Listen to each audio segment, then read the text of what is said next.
Assalamualaikum warahmatullahi wabarakatuh. Perkenalkan, nama saya Yuniar Indah Nintias, NIM 19101130 dari kelas S1 TT07D. Cita-cita saya ingin menjadi orang sukses, di mana ingin membagikan kedua orang tua saya, dan cita-cita saya dari dulu memang ingin menaikkan haji untuk kedua orang tua saya. Terima kasih. Selanjutnya saya akan menjelaskan post-test praktikum pemrograman lanjut modul 5 dengan judul Template and Exception. Langsung aja, next. Di template sendiri itu merupakan fungsi spesial yang dapat dioperasikan pada tipe data umum. Fungsi template berfungsi untuk membuat satu fungsi atau kelas yang digunakan untuk pada banyak tipe data yang berbeda-beda. Contohnya, seorang programmer ingin menggunakan fungsi tambah dalam kurung dengan tipe data yang berbeda. Daripada programmer tersebut menulis ulang fungsi tersebut, programmer tersebut dapat menulis fungsi template tambah di dalam kurung dan melewatkan tipe data sebagai sebuah parameter.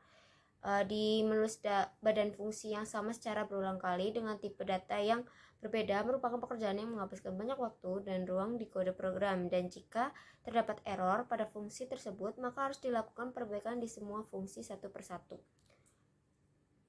Selanjutnya, template dibagi menjadi beberapa. Yang pertama ada template fungsi, di mana di penulisannya itu ada template pengidentifikasian kelas, deklarasi fungsi, atau template pengidentifikasian nama tipe, deklarasi fungsi. Perbedaannya itu hanya pada kata pengidentifikasian kelas dan nama tipe saja, tetapi keduanya memiliki makna dan fungsi yang sama persis. Pengidentifikasian kelas atau nama tipe ini digunakan untuk mendefinisikan nama template. Yang kedua itu ada template fungsi dengan argumen lebih dari satu, di mana penggunaan template ini dipisahkan dengan tanda koma antara argumen satu dengan argumen yang lain. Selanjutnya yang ketiga ada template kelas, di mana template kelas ini berguna ketika suatu kelas mendefinisikan sesuatu dengan tipe data yang bebas. Ini merupakan contoh penulisan dari template kelas. Dan untuk mendefinisikan objek pada template kelas ditulis dalam format kode sebagai berikut: nama underscore kelas, tipe underscore data, nama underscore objek, sama argumen. Argumen dapat ditulis jika memang ada argumen yang dilewatkan. Jika tidak ada, maka argumen tidak perlu ditulis. Selanjutnya ada exception, di mana error yang terjadi pada waktu program saat berjalan atau sedang berjalan atau runtime. Exception ini memberikan pendekatan berorientasi objek untuk mengatasi error yang dihasilkan oleh kelas C++. Error yang terjadi dapat disebabkan oleh banyak hal, seperti memori habis, gagal membuka file, menginisialisasi objek ke nilai yang tak terhingga, atau menggunakan indeks luar batas ke vektor. Dan program tanpa exception ini juga tidak dapat tanpa exception mengatasi error dengan menambah statement if else untuk melakukan check output program. Di exception ini terdiri atas 3 kode program untuk menangani error. Pertama ada throw, catch, sama try. Throw sendiri program akan melemparkan exception ketika terjadi error. Kalau catch itu program menangkap exception dengan exception handler pada tempat di mana error akan diatasi. Dan try sendiri itu suatu try block mengidentifikasi suatu bagian pada kode program di mana exception akan diaktifkan, kemudian diikuti oleh satu atau lebih catch block. Dan mungkin itu presentasi dari saya. Kita akan lanjut ke ke flowchart. Di flowchart sendiri itu penjelasannya ini udah mulai. Check in .get nama itu ada 33, terus check in no sama check in c. D itu sama dengan D plus C, terus I terus total TO tambah no, terus ada rata. Nanti akan memunculkan rata-rata, di mana rata-rata tuh rumusnya total dibagi 4, sama bonusnya tuh rumusnya D kali 0,005 dan akan menghasilkan nilai rata dan bonus. Apabila total kurang dari 11, maka dia akan kurang, dan total lebih dari 11 dia akan langsung ke total penjualan dan akan mencapai target. Oke, kita selanjutnya langsung ke program aja. Kita langsung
Nah, sebelum saya akan memulai mengeran, jadi aku mau jelasin di sini tuh ada privatnya tuh sebagai keyword privat. Terus di sini ada deklarasi variabel tuh di sebelah ini yang th. Terus ada keyword publicnya tuh ya public, dimana ada floatnya C4, ada member fungsinya tuh ada void get, system sama display. Di sini tuh cout-nya akan memasukkan nama, terus kita akan menggunakan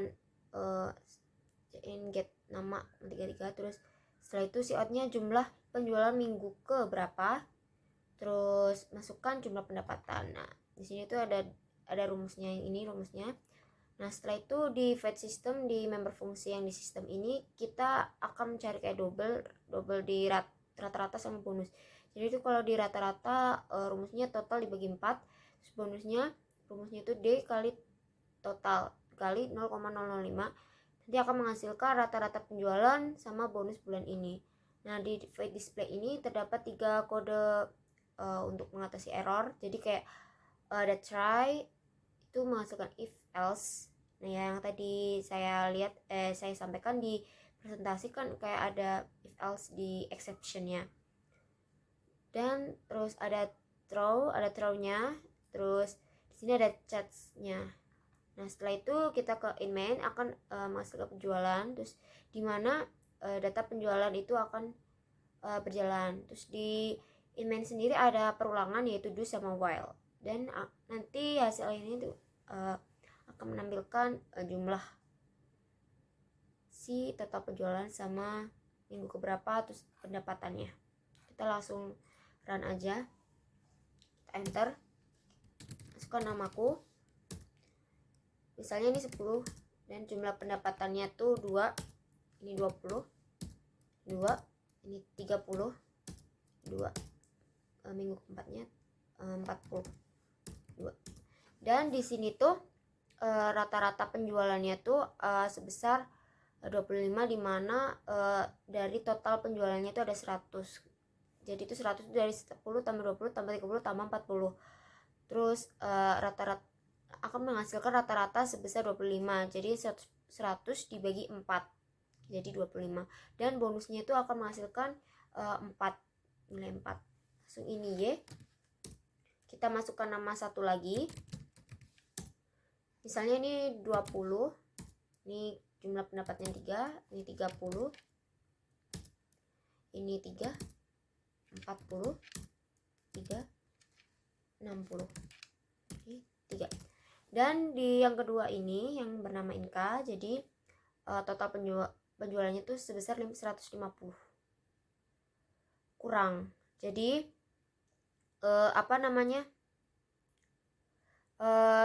rata-ratanya tuh sebanyak 37,5 dari 150 dibagi 4, dan akan menghasilkan bonus sebesar 137,376 tersebut. Ini kita end aja dan udah selesai. Seperti itu. Mungkin sekian presentasi post test modul 5 dari saya. Semoga bermanfaat untuk mahasiswa dan yang lainnya. Dan saya akan memberikan sedikit quote, yaitu jadilah diri sendiri apa adanya. Dan mungkin itu yang dapat saya sampaikan. Kurang lebihnya mohon maaf. Wassalamualaikum warahmatullahi wabarakatuh.